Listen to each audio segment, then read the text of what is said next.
There was a place called Goodwill Industries.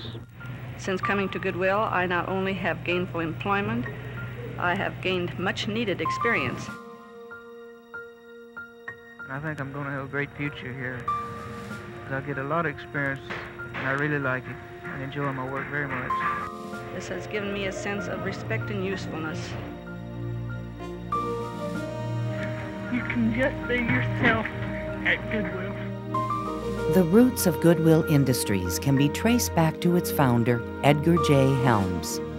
A man of uncommon character and conviction, Helms started the movement that would grow into Goodwill Industries, a movement that would transform millions of lives through the course of a century. Edgar James Helms was born near Malone, New York, in January of 1863. As a young man, he dreamed of studying law and tried his hand at newspaper publishing, but eventually felt called to the ministry. In the winter of 1889, the young Helms enrolled in Boston University Theological School. During this time, waves of immigrants were overwhelming cities like Boston. Helms was appalled that so little was being done for these new residents. There were terrible issues in inner cities with immigrants coming in, wanting to work, wanting the dream of America, but having a very hard time making that transition. In 1892, Helms married Jean Preston, his childhood sweetheart. The couple was assigned to a mission in the struggling community of Boston's South End. It was the mission of Morgan Chapel, established a generation earlier by Henry Morgan. Helms immediately went to work caring for society's outcasts. He figured we can make their lives better. We can help them out of that depth into which they have sunk through no reason of their own, through no fault of their own. Helms also worked tirelessly to convert others to his cause. Well, I think he was like many American entrepreneurs. The initial visionary person. There is always such a person at the beginning of something. It's a person who can gather the right people, a person who sees a problem, who can identify what will fix it, and who has the energy to fix it. He was a hard guy to say no to, and he had a belief in what he did. He said many times that man's nobodies are God's somebodies. As the 19th century drew to a close, the Industrial Revolution brought thousands of people into U.S. cities. Goodwill, under Helms' direction, stepped up to help with jobs, training, and getting people the basics. Well, he wanted to serve God by helping people in a very practical way. People were unemployed. They had no money with which to buy food or clothing.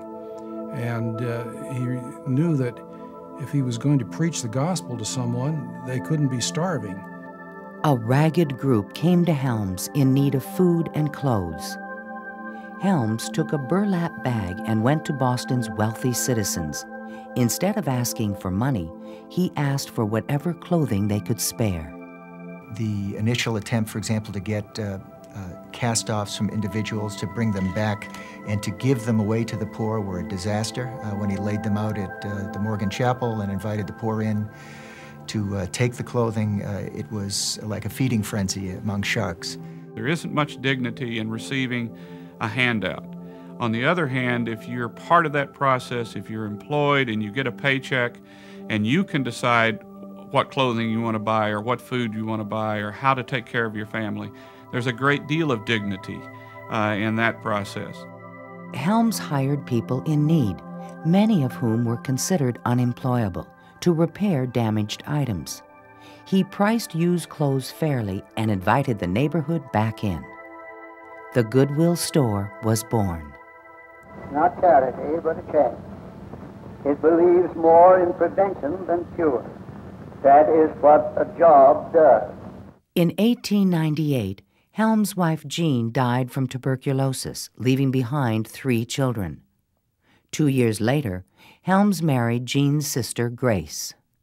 Although the name Goodwill Industries would not be coined until 1915, 1902 became known as the year Goodwill Industries was officially born. Oh, I think the public's perception was mostly just you were sort of rag pickers. We'll send you our discards, and most of it was torn or beyond use or needed mending or laundering or pressing or whatever. And so you, in the early days at least, you did a lot of repair.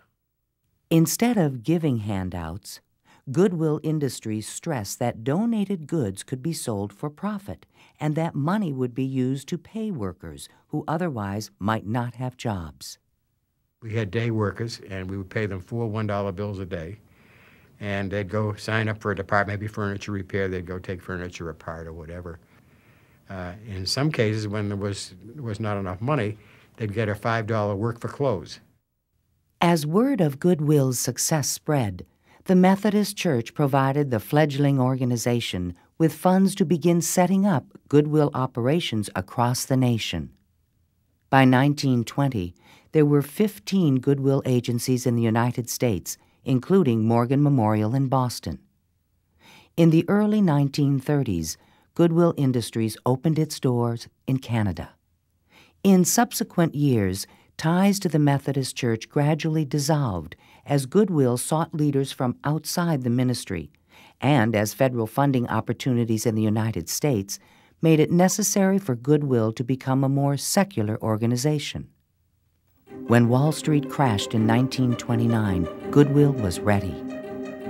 It helped thousands of people who otherwise would have had no clothes on their backs. There were many people that didn't have jobs, and of course Goodwill repaired things then. We repaired things because then I think repairing things was the best rehab in the world if you didn't have a paycheck. In 1941, the Japanese attack on Pearl Harbor would galvanize Americans and Goodwill. During World War II, Goodwill's role was collecting salvage. That was a big push by the government for the wartime effort. Edgar J. Helms was nearly 80 when he passed away on December 23, 1942, leaving behind his second wife, Grace, and 12 children. 3 years later, the war ended. Goodwill had always welcomed those with disabilities and had been helping wounded veterans since World War I. The return of World War II's fighting men cemented Goodwill's commitment to retraining people with disabilities.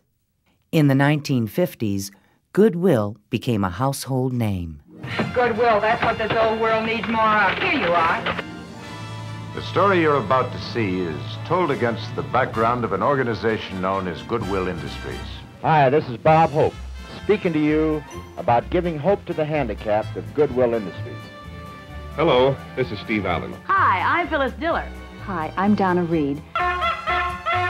Goodwill Industries can't use some things, big, unrepairable items, and little children.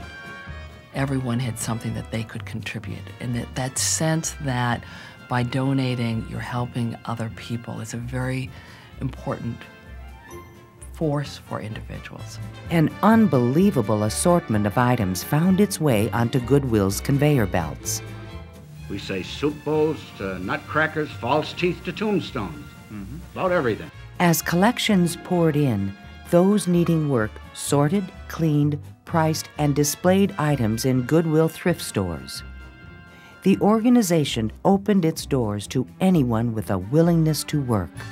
On the surface, Goodwill clients seemed to have little in common. They were men and women from all ethnic groups and backgrounds. Some had mental or physical disabilities, while others were economically disadvantaged. Over the years, Goodwill has continually reinvented itself to aid different segments of society. Since the fall of the South Vietnamese government in 1975, I went to the prison, and 10 years later, I was released. And when we came here, we have nothing. You fill out the name, address. The thing we have now beyond my expectation. Thanks to the assistance of Goodwill, we make a new life in America. And That means we build a new home in a new land. I had polio when I was 7 years old. It had affected my left arm, my legs, and my lower back. I walk on crutches to this day. Goodwill was there at a critical time in my life. I started working part-time for Goodwill and when I was in high school, and then I went on to work when I was in college. At one time, companies were reluctant to hire people with disabilities. But Goodwill showed industry leaders that by discounting candidates with physical or mental disabilities, they were often depriving themselves of first-rate employees. Throughout the years, Goodwill stores have flourished, and so have other lines of Goodwill business. In the 1940s, the organization began contracting with federal and state governments, as well as private industry. From janitorial services to manufacturing, Goodwill was willing to meet just about any labor need. Over the years, Goodwill workers have assembled medical equipment, refurbished commuter rail cars, laundered hotel linens, and manufactured battle dress uniforms for the U.S. Marine Corps, earning more than $3 billion for Goodwill programs while creating thousands of jobs. And with the technology revolution, Goodwill became computer savvy. The organization now trains its clients to meet the needs of the high-tech landscape. Goodwill also provides free community access to computers and the internet to ensure that no one is left out of a digital world. The technology revolution or the computer revolution has changed everything about how people work and consequently about how Goodwill does its job. While Goodwill has shown its ability to meet the needs of business, its focus remains on meeting the needs of people, creating training programs that lead its graduates not just to jobs, but to careers, and providing support services like transportation and childcare. Since 1902, Goodwill Industries has helped more than 5 million people. Goodwill showed me that there was a future, that, whether I was disabled or not, I was just another person. And you go and you work and you offer whatever talent you have. Before his death, Edgar J. Helms traveled the world in hopes of setting up Goodwill operations abroad. Today, there are more than 200 Goodwill agencies in the U.S., Canada, and 24 other countries. The goal of Goodwill Industries over the next 20 years is to improve the economic independence of 20 million people around the globe through work. Times have changed, but Helms' vision remains constant. We have courage and are unafraid. With the prayerful cooperation of millions of our bank contributors and of our workers, with the help of Almighty God, we will press on till the curse of poverty and exploitation is vanished from mankind.